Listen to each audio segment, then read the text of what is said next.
여러분 안녕하세요. 반갑습니다. 오늘도 주님의 은혜와 사랑이 가득 넘치는 복된 성령 충만한 예배가 되기를 바랍니다. 함께 찬양하겠습니다.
자, 오늘 우리 함께 말씀을 보겠는데요. 로마서 3장 24절부터 31절을 같이 보겠습니다. 24절, 그러나 사람은 그리스도 예수 안에서 얻는 구속으로 말미암아 하나님의 은혜로 값없이 어렵다는 선고를 받았습니다. 하나님께서는 이 예수를 화목제물로 내주셨습니다. 그것은 그의 피를 믿을 때에 유효합니다. 하나님께서 이렇게 하신 것은 사람들이 이제까지 지은 죄를 너그럽게 보아주심으로써 자기의 의를 나타내시려는 것이었습니다. 하나님께서 오래 참으시다가 지금 이때에 자기의 의로우심을 나타내신 것은 하나님은 의로우신 분이시라는 것과 예수를 믿는 사람은 누구나 의롭다고 하신 것을 보여주시려는 것입니다. 그렇다면 사람이 자랑할 것이 어디에 있습니까? 전혀 없습니다. 무슨 법으로 의롭게 됩니까? 행위의 법으로 됩니까? 아닙니다. 믿음의 법으로 됩니다. 사람이 율법의 행위와는 상관없이 믿음으로 의롭다고 인정을 받는다고 우리는 주장합니다. 하나님은 유대 사람만의 하나님이십니까?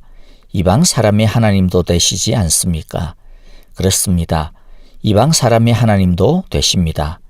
참으로 하나님은 오직 한 분뿐이십니다. 그러므로 하나님께서는 할례를 받은 사람도 믿음으로 말미암아 의롭다 하시고 할례를 받지 않은 사람도 믿음으로 말미암아 의롭다고 하십니다. 그러면 믿음으로 말미암아 우리가 율법을 폐합니까? 그럴 수 없습니다. 도리어 율법을 굳게 세웁니다.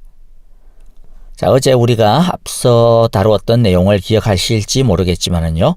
필요하신 분들은 앞의 영상들을 찾아서 계속 보시면 더욱 좋을 것 같습니다.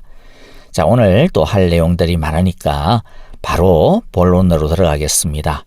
자, 오늘은 우리의 믿음의 내용, 이것이 가장 중요하다고 했는데요.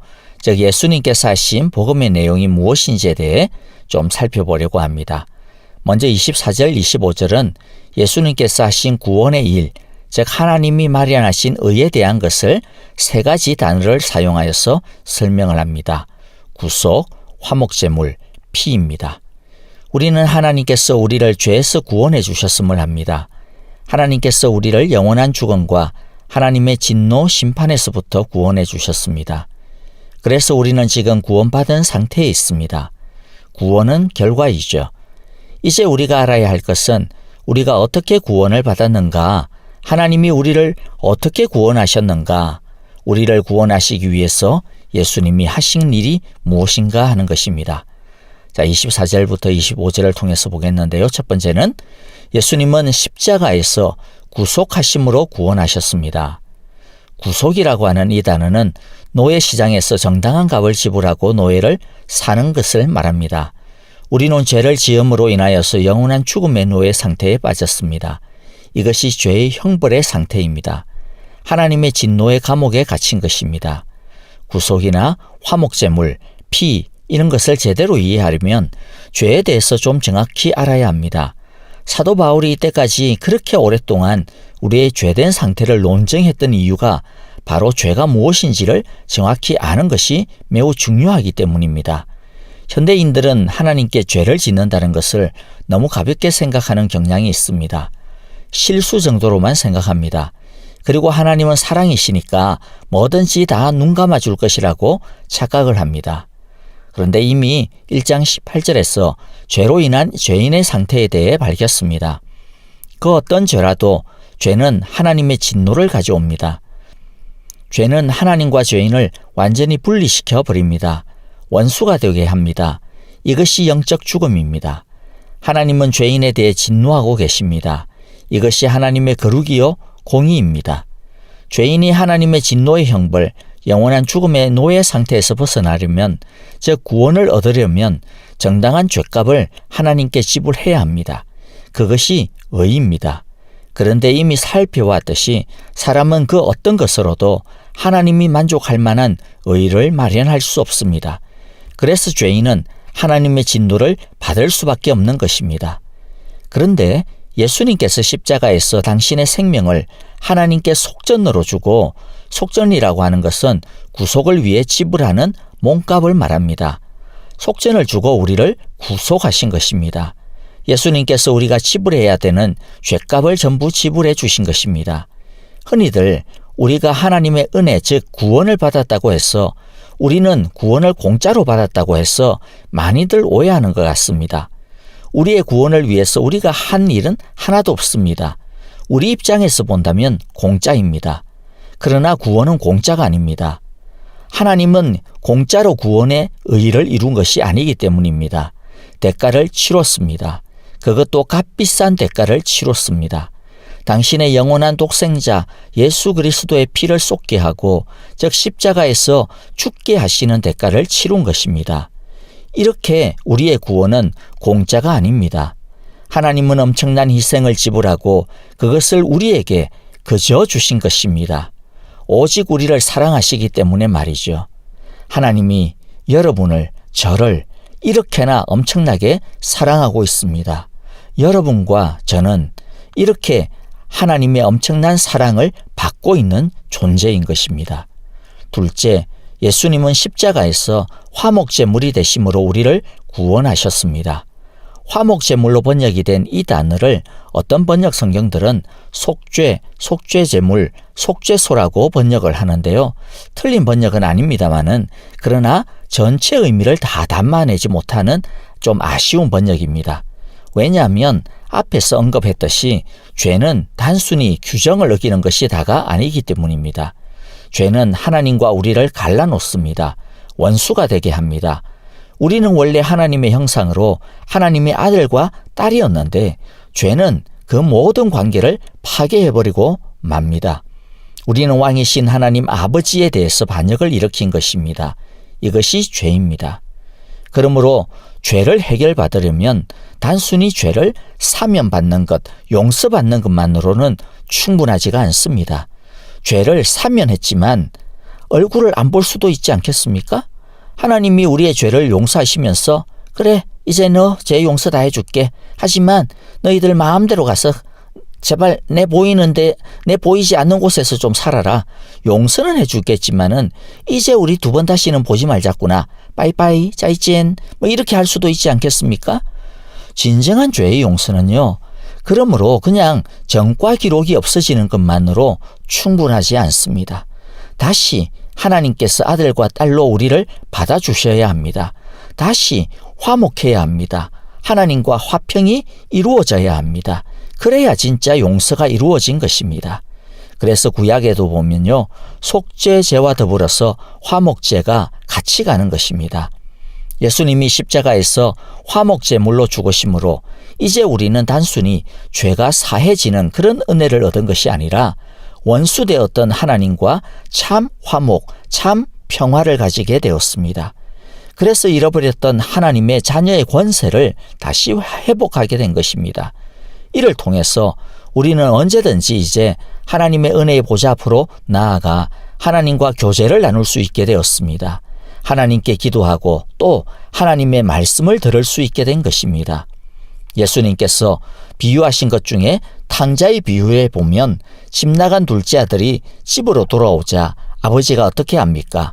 들고 나간 재산 다 거들낸 것을 용서해 줄 뿐만 아니라 다시 아들의 권리를 회복시켜 줍니다. 아들의 옷을 입혀주고 아들의 반지를 끼워주고 잔치를 벌입니다.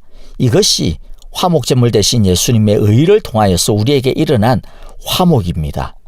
그러므로 이제 잠깐 좀 주제를 바꾸어 가지고요, 하나님이 우리를 의롭다라고 선언하시는 것의 의미를 좀 언급해야 될 것 같습니다. 24절에 보면 하나님이 우리를 의롭다라고 선고하신다라고 하죠.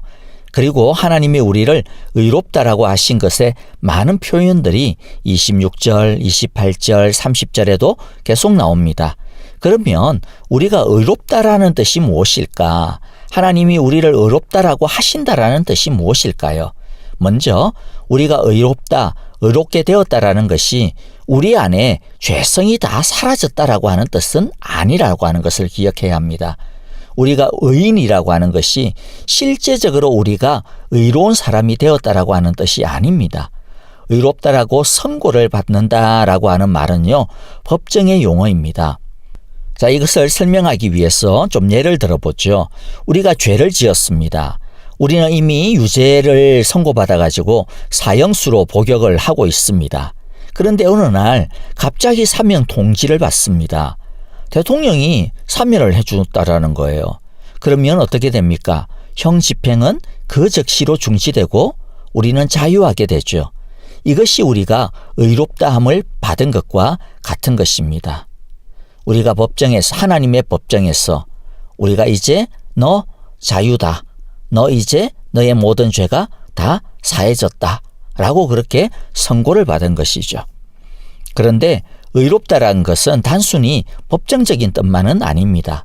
그리고 나중에 죽은 다음에 천국에 들어가서 우리가 의로운 사람으로 받아들여지는 것만이 다가 아닙니다. 의롭다라고 하는 것은 지금 여기에서 하나님의 자녀로 받아들여지는 것을 의미합니다. 하나님 나라에 들어가는 것은 죽어서가 아니라 지금부터입니다. 그러므로 하나님의 의로운 사람이 된다는 것은 우리의 삶 속에서 하나님과 친밀한 관계와 사랑을 나누며 살아가는 것을 뜻합니다. 그럴 권세, 자녀의 권세를 우리가 지금 가지고 있다는 것입니다. 따라서 우리는 진짜 의로운 사람으로 이 세상에서 살아야 합니다. 누려야 합니다. 그것이 하나님께서 우리를 의롭다라고 하신 진짜 의미를 이루어내고 있는 것이죠. 하나님과 뜨끈뜨끈한 사랑을 나누어야 합니다. 그것이 우리의 권세입니다. 특권입니다. 영광입니다. 의로운 사람이 되었는데 하나님과 그 사랑을 못 누리고 계속 집 밖에서 마치 노숙자 생활만 한다면 얼마나 불쌍한 사람이겠습니까? 그리고 그 값비싼 대가를 지불하고 우리를 의롭다라고 하신 그 하나님을 욕되게 하는 것과 같은 것일 것입니다. 자, 이제 셋째는요. 예수님은 십자가에서 그의 피로 우리를 구원하셨습니다. 예수님의 피가 우리를 구속하기 위해 지불해야 하는 속전, 즉 해방의 대가였습니다. 그러니까 우리의 구원을 위해 얼마나 엄청난 희생이 지불되어야 했던 것입니까? 우리는 우리가 받은 이 구원의 가치를 진짜 제대로 깨달아야 합니다. 은혜라고 해서 절대로 공짜가 아니라고 하는 것을 꼭 기억하시기 바랍니다. 그러면 왜 피일까요? 피는 뿌려진 생명입니다. 즉 죽음입니다. 피는 생명을 지불하는 것입니다. 그럼 왜 생명을 지불해야 합니까? 왜냐하면 죄의 삭은 사망이기 때문입니다. 그러므로 그 죄에서 벗어나는 길은 죄값을 지불하는 길인데 죄값은 죽음입니다. 그래서 성경은 피 흘림이 없으면 사함도 없다라고 선언합니다. 이것이 하나님의 공의의 법칙입니다. 그래서 구약 성경에서 죄 사함을 위해 동물의 피의 제사를 드려야 했던 것입니다. 양과 염소의 그 피는 제사를 드리는 사람이 흘려야 하는 피와 죽음을 대신하는 것이었습니다. 구약 제사가 보여주는 메시지가 이것입니다. 내 죄가 용서받으려면 나 대신 누군가 나를 위해 피를 흘려야 하는구나, 즉 죽어야만 하는구나 라고 하는 것이죠. 이것을 우리는 대속이라고 합니다. 나 대신 속한다라고 하는 뜻입니다. 그런데 짐승의 제사는 일시적이죠. 그림자에 불과합니다. 그것은 앞으로 오실 예수님의 대속의 죽음을 예표하는 것일 뿐입니다. 하지만 그런 짐승의 제사도 믿음으로 받아들이면 효력이 있습니다. 그 짐승의 피가 대단한 효력이 있어서가 아니라 믿음으로 받아들인 것이기 때문에 그렇습니다. 자, 그런데 이제 예수님께서 단번에 영원한 제사를 드림으로 모든 피의 제사를 완성하신 것입니다. 그래서 이제는 다시는 구약의 피의 제사를 드릴 이유가 없는 것입니다. 예수님은 피를 흘림으로 우리가 지불해야 하는 모든 죄의 형벌을 우리 대신 다 갚으셨습니다. 예수님께서 내가 너를 위해 내 핏값으로 너의 죄값을 다 지불했으니 너는 나의 핏값을 너의 핏값으로 받아들여라 라고 하시는 그 요청을 그냥 믿음으로 받아들이면 예수님의 피가 우리의 것이 됩니다.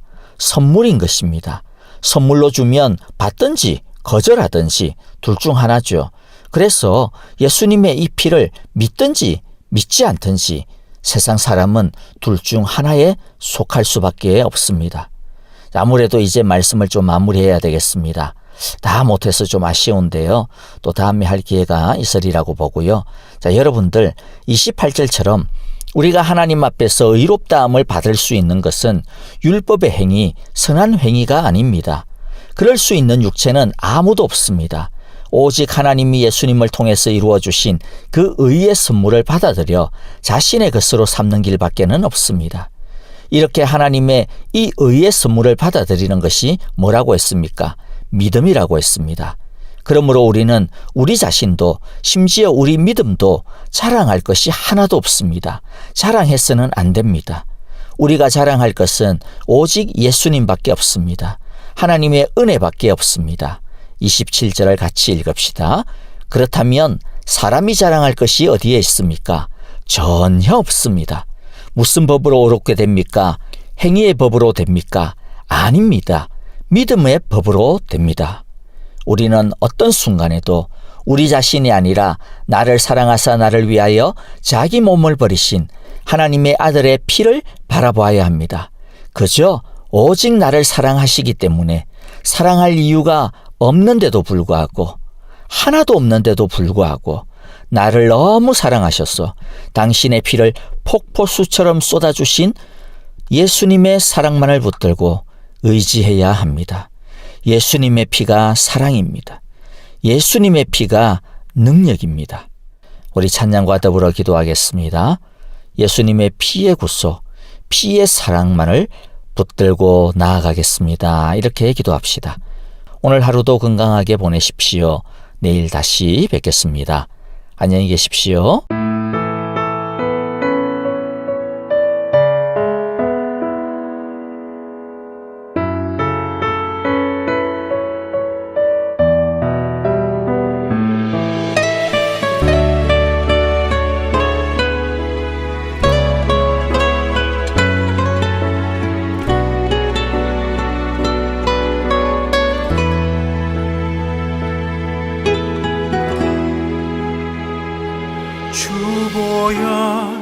날 정결케 하고 주 보혈 날 자유케 하니 주 앞에 나 예배하는 이 시간 나의 모든 것을 주께 드리네.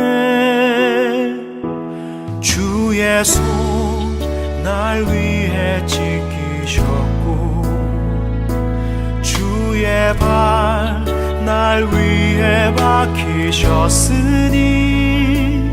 이제는 내가 사는 것이 아니요 오직 주를 위해 사는 것이라.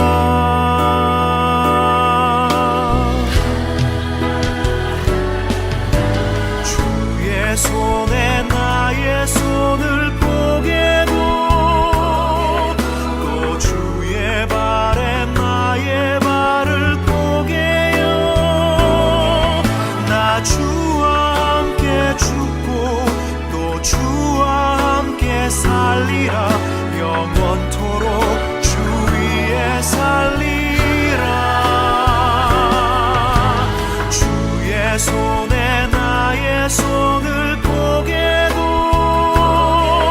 또 주의 발에 나의 발을 보게요. 나 주와 함께 죽고 또 주와 함께 살리라. 영원토록 주 위에 살리라. 주 위에 살리라.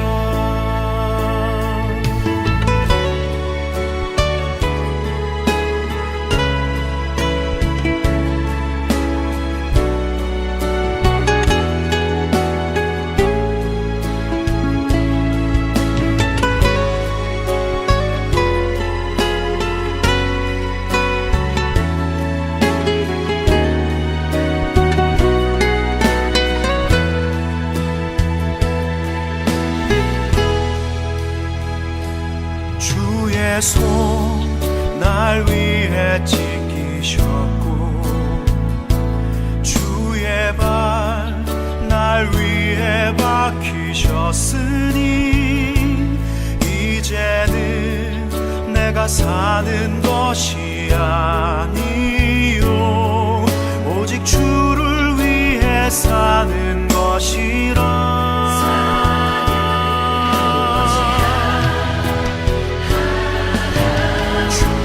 손에 나의 손을 보게도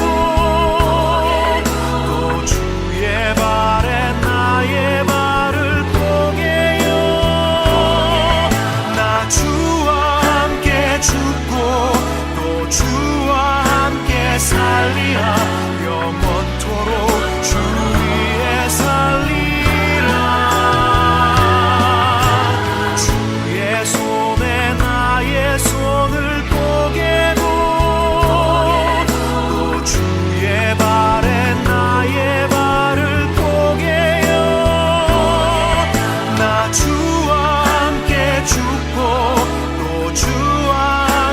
살리라. 영원토록 주 위에 살리라. 주의 손에 나의 손을 보게고 주의 발에 나의